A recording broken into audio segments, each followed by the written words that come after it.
Hello dear children. So children, from today we are going to start here with page number 5, first paragraph, and I would like to request you to pay attention upon the things so that you might be clear with the concept of the chapter. So let us start. The clerk figured the fare. He glanced at my fancy headband, but he favored the figure, and I had enough for 2 coach tickets one way. So what the writer is telling you here, as you have already been told, that the writer had started figuring it out that since it is 1894, definitely the things are cheaper, and in 1894 he can afford to make a visit to any particular place in United States, just owing to the reduced amount of fare that is there in 1894, and thereby he just proceeded to the ticket window. कि आपने क्या इससे पहले देखा, आपने देखा कि writer को जब ये समझ में आया कि वो 1894 में है, तो उसको लगा कि 1894 में तो चीजें काफी सस्ती हैं, तो जरूर 1894 में वो 2 टिकट्स अफोर्ड कर सकता है यूनाइटेड स्टेट्स में कहीं भी जाने की, और ये सोच करके वो टिकट विंडो की तरफ चल पड़ा।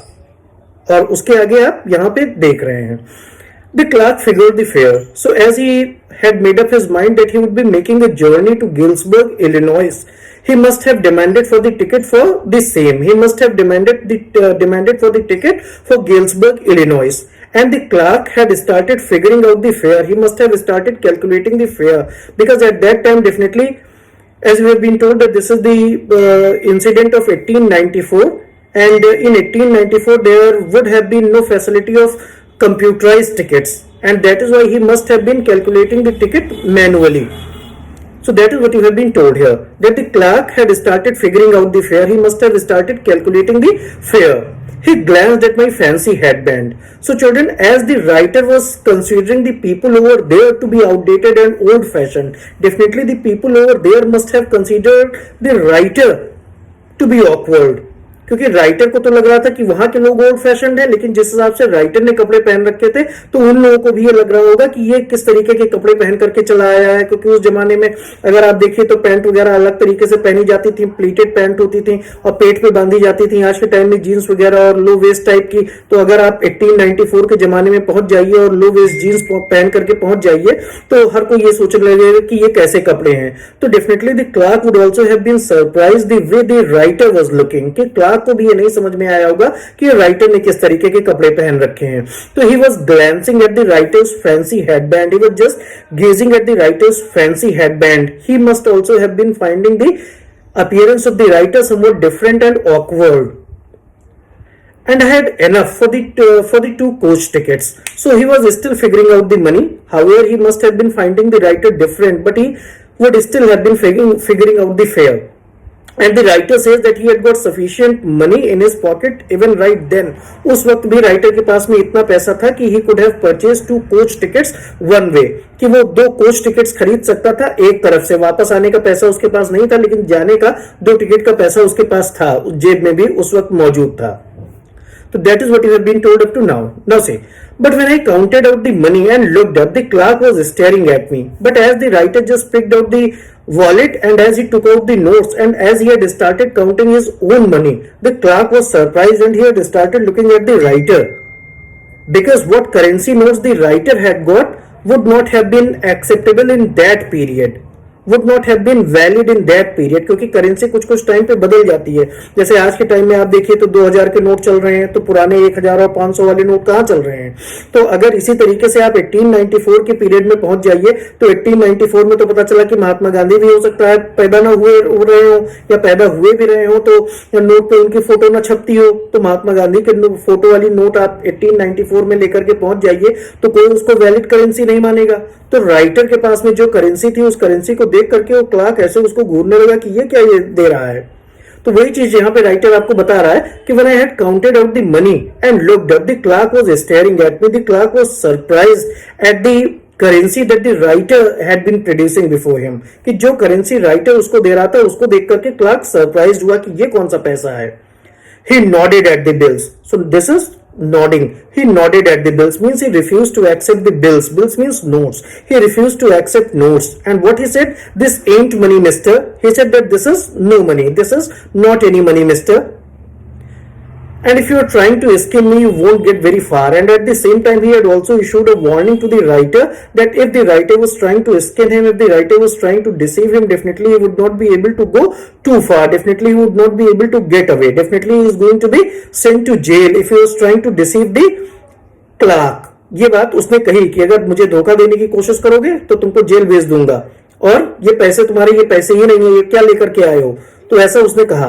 ही glanced at the cash drawer beside him, तो वो जो क्लार्क था उसने अपने बगल में, जो उसके बगल में कैश ड्रॉर था, उसने ऐसे खोल करके दिखाया कि देखो ये पैसा होता है।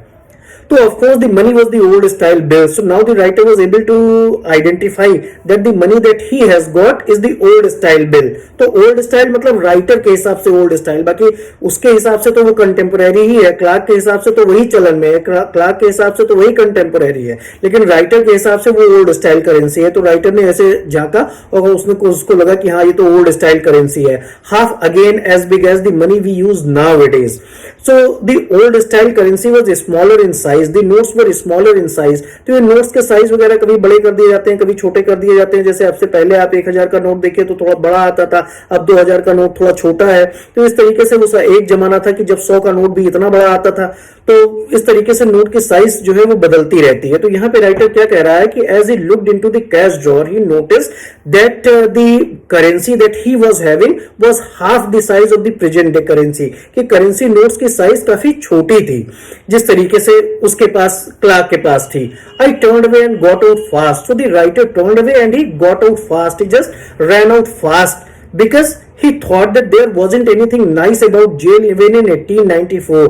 कि राइटर को समझ में आ गया कि 1894 के जमाने में भी जेल जाने से कोई फायदा नहीं है, जेलें 1894 में भी बहुत अच्छी नहीं होती है। तो राइटर ने सोचा कि इससे पहले कि कोई इसको पकड़ ले नकली करेंसी रखने में, हालांकि करेंसी वो नकली नहीं थी, लेकिन उस जमाने के लोग तो उसे नकली ही समझते कि उसे कोई नकली करेंसी रखने के जुर्म में पकड़ ले और जेल भेज दे, तो इससे अच्छा है कि भाग लो वहां से। And that was that means and that is how it all happened, that is the meaning of this particular expression, and that was that, कि ऐसे ही सब कुछ हो गया, that is how it all happened।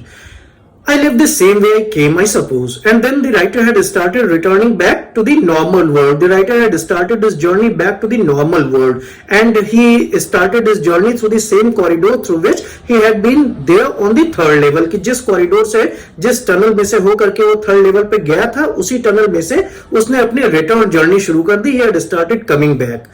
Next day during the lunch hour I drew $300 out of the bank, nearly all we had। So now the writer had really been fascinated about the third level। The writer had really been fascinated about being on the third level, क्योंकि third level में चीजें बहुत सस्ती थी। आज से इसलिए नहीं सस्ती थी कि वहां पे कोई गवर्नमेंट ऐसी थी कि जिसने चीजों को बड़ा सस्ता बना रखा था। जैसे पास्ट में हर जगह चीजें सस्ती होती हैं, कि हमारे पेरेंट्स वगैरह बताते हैं कि उनके जमाने में 13,000 रुपए की एम्बेसडर कार आ जाती थी, तो मतलब कि चीजें पुराने जमाने में सस्ती थी। तो that was really one of the main reasons on account of which the writer had been fascinated about being on the third level. He had deeply wanted from the core of his heart that he should be staying on the third level because the things are quite cheap there।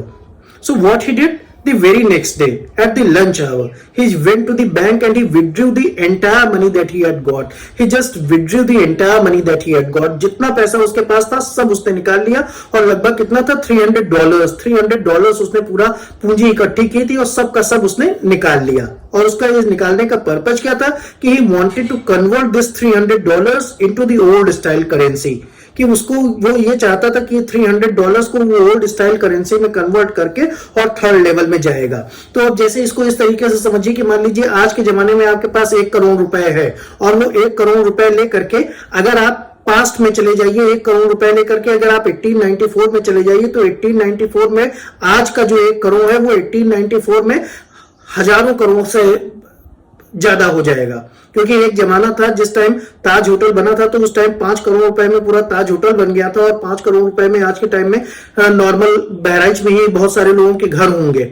तो बहुत इस तरीके से difference है। तो writer क्या चाहता था कि वो अपना पूरा पैसा लेकर के और पास्ट में चला जाए, और वहां पे वो बड़ी लग्जूरियस लाइफ जो है वो व्यतीत कर पाएगा, ऐसा उसका मानना था। तो that was the reason on account of which he withdrew the entire money, he withdrew the entire cash that he had got with himself, and that was amounting 300 rupees, and he converted these 300 not rupees, he converted these $300 into the old style currency with a little bit of premium। Little bit of premium means that whenever you go to a coin dealers, whenever you go to the money exchange counter and whenever you are making an exchange of money, you will have to pay some premium. Like if you are giving today's 100 rupees and you want the 100 rupees of 1894, you are going to get around 90 rupees. कि आज के 100 rupees से आपको पुरानी currency के 90 rupees मिलेंगे, 10 रुपए उस पर लगभग प्रीमियम कट जाएगा. तो इस तरीके से राइटर को $300 कन्वर्ट करने थे ओल्ड स्टाइल करेंसी में, और इसके अगेंस्ट उसको लेस देन $200 मिले. इसके अगेंस्ट उसको जो है वो लेस देन $200 मिले, मतलब कि लगभग उसने $100 प्रीमियम दे दिया, $100 कन्वर्जन की फीस दे दी. लेकिन फिर भी वो काफी हैप्पी था. क्यों? Because eggs were 13 cents a dozen. Eggs were 13 cents a dozen. 13 cent में एक दर्जन एग मिल जाते थे तो उस जमाने में. तो 13 सेंट मतलब जैसे एक रुपए में 100 पैसे होते हैं, वैसे $1 में 100 सेंट्स होते हैं. तो 13 सेंट में एक दर्जन अंडे उस जमाने में मिल जाते थे वो थर्ड लेवल पे. तो that is why even less than $200 was going to be a very very huge sum of money in the perspective of 1894. So this is what he did. He just withdrew his entire cash of $300 and he converted the $300 of today into the old style currency, and that is how, paying the premium, deducting the premium, he got less than $200. And with these $200 of old style, he wanted to go to the third level. तो ये बात उसने अपने मन में सोच रखी थी. तो वही चीज आपने यहाँ पे देखी. तो कह रहा है कि nearly all we had and bought the old style currency. तो उसने ओल्ड स्टाइल करेंसी खरीद ली. You can buy old style money at almost any coin dealers. के किसी भी क्वाइन डीलर से या मनी एक्सचेंज काउंटर से आप पैसे को एक्सचेंज कर सकते हैं. आपको इंडियन करेंसी देकर के डॉलर मिल जाएगा, इंडियन करेंसी देकर के फ्रैंक मिल जाएगा, इंडियन करेंसी देकर के रूबल मिल जाएगा. तो मनी एक्सचेंज काउंटर पे ये सब होता है. तो वही काम उसने भी किया. तो कह रहा है कि बट यू हैव टू पे अ प्रीमियम. तो वही चीज कि आप आज का 100 रुपीज देंगे तो आपको पुरानी करेंसी में 90 ही मिलेगा, 10 रुपए के आसपास उसका प्रीमियम कट जाएगा. तो ऐसा ही प्रीमियम वगैरह कटने के बाद उसको $300 के बदले $200 ओल्ड स्टाइल करेंसी में मिले. But that was also going to be more than sufficient for him. That is what he is saying here. I hope you would have been able to understand it. But I have never again found a corridor that leads to the third level at Grand Central Station.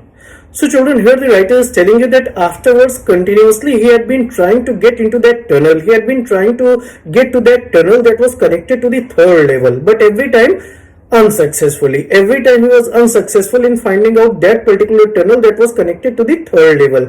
कि बाद में उसने बहुत कोशिश की लेकिन उसे वो कॉरिडोर, उसे वो टनल नहीं मिल पाया जो थर्ड लेवल से कनेक्टेड था, जो थर्ड लेवल जाता था. तो वो क्या कह रहा है आगे? कह रहा है कि I have tried often enough that he had really tried quite hard, yet he was not able to get to that tunnel. Louisa was pretty worried when I told her all this. So as he shared his sentiments, as he shared his idea about being on the third level, about making a visit to the third level, his wife Louisa was quite worried. उसकी wife जो है वो काफी चिंता में पड़ गई कि कहीं कोई इससे खतरा न पैदा हो जाए, इस तरीके की सनत जो उसके हस्बैंड की थी इससे कोई खतरा न पैदा हो जाए. तो इसको सोच के वो काफी चिंता में आ गई. And did not want me to look for the third level anymore, and she was just not permitting the writer to look for the third level anymore. She just wanted the writer to stop this chase. She just wanted the writer to stop just this wild goose chase. Wild goose chase होता है कि जिसको बोलते हैं कि निरर्थक कार्य. तो ये ऐसा निरर्थक कार्य जो है वो बंद कर दे, ऐसा उसकी वाइफ चाहती थी. तो कह रहा है कि after a while I stopped. So the writer had been searching for the third level. The writer had been searching for the corridor that connects to the third level for a long time. But then ultimately when he did not find it, he stopped the search.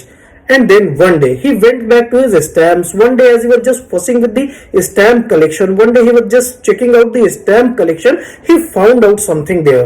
And now he was quite sure that the third level is definitely there. And then he had started searching for the third level more enthusiastically.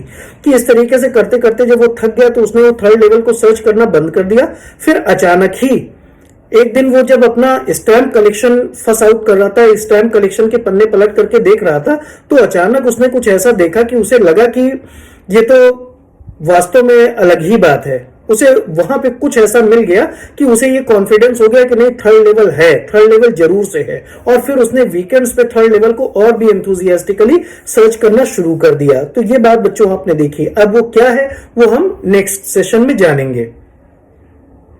तो वही चीज writer यहाँ पे कह रहा है कि but now we were both looking and every weekend we were both looking every weekend because now we have proof that the third level is there. So now he had got some kind of a proof to show that the third level was there and now he was searching for it more enthusiastically. Okay, thank you.